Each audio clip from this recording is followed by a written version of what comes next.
Dr. Tim, can you share with us some tips on how can we exercise or how can we create some movement to relax our body and get the right posture so that we can, work better after that? Absolutely. I think to keep it simple, we'll break it down to low back and upper back. So if you think about your low back, when you are slouching all day like this, your whole weight is a lever and it's squishing the discs at the bottom of your back. And what people don't realize is that your discs in your spine don't have a direct blood supply. They only get their life from movement. So literally, we actually need to move during the day to keep our spines alive and our discs fresh. Okay, as people get older, they lose the thickness of their discs, and it's because they're not moving. So fundamentally, moving is important. So just by sitting up, putting a curve in your back, that's opening the discs, sucking the blood, nutrition, oxygen, nutrients into the discs. And then moving sideways, maybe round and round, rolling the pelvis backwards and forwards. Okay. This is actually pumping the discs. So the way the spine actually works is with a pumping action. So as you move, you're creating pressure and negative pressure. So there's a pumping action in the disc. That's how it works. So this is how to avoid spinal deconditioning, and it's by sitting up and moving. Yeah, so sitting on a ball is great, sitting on these balance cushions, great, but if you don't have that, literally sit up and roll the pelvis a few times, go sideways, and I describe it as sitting in an active fashion rather than passive. Passive is when just gravity takes you into this bad position, which is going to make the spine age very quickly. So sit up and keep moving. Okay? So for your upper back, think about your sternum, right in there, and it's the breastbone. Think about lifting it. Okay. And think about your lungs inside. We want to roll our shoulders back and breathe. Okay? On top of that, we want to bring our head back. So concentrate on lifting the sternum and pulling our head back onto our shoulders. The head's very heavy, it spends all day like this, and it just ends up hanging on the soft tissues of the neck. We need to bring these back. It's called tone. The muscles should have natural tone that pulls you back into good shape. So you need to practice that on an hourly basis, really.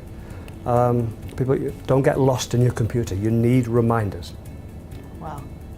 Any more tips? Because, I think it's important. I really love the different tips. All right.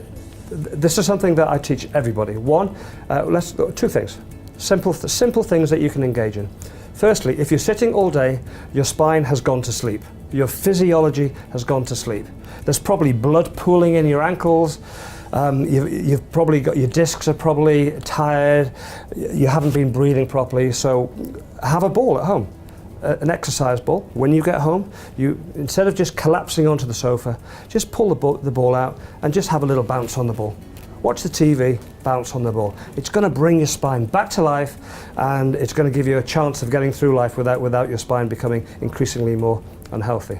The other thing is, your upper back is in this slouching position all day, and it becomes very rigid, very, very rigid, and this spinal rigidity causes all sorts of problems. So we want to open that back. So what we do here is we teach people to use a roller.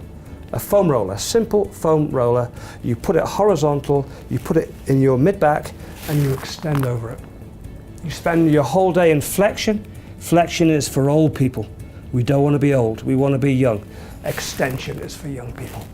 So you use a roller in the upper back, extend over it, and it'll be a little bit tender when you start because you've probably got some tightness and stiffness, or it's a start of rigidity, or it's a start of old man's back or old lady's back.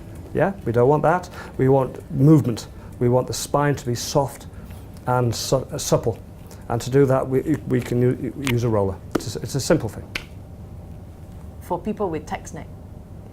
For people with text neck, well, you've got to start lifting the foam and pull your head back. Just be aware that is a bowling ball. Now, what I do with kids quite often, I make them hold a bowling ball, and then I tell them to hold it there.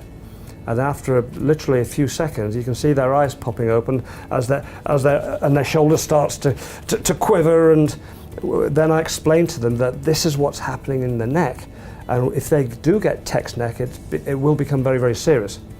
So that's how I demonstrate how important it is to keep the balance, that heavy, heavy head, on the shoulders. So I will keep shouting about this, but unfortunately, people are not mindful enough, and generally, I don't want to say people are lazy. People tend to take the path of least resistance. People are fatigued, so when you get the phone, and they're in this mode rather than this mode, So it's about being engaging in life. It's about being proactive, and it's about habits. We create our habits become us. So as a parent, you can really help your children grow up to be healthier adults by correcting them. So often they instill healthy habits. Wow. Yeah. Thank you so much, because we learn so much from you. So we have from the younger ones, we have from the working adults, and we have for the elderly or getting in age where we need to keep ourselves healthy as well. So we hope to learn more from you, and for participants out there, for listeners out there, do tune in again to Elim Chew TV, because there's so much more that Dr. Tim is sharing with us. So let's hear from Dr. Tim soon.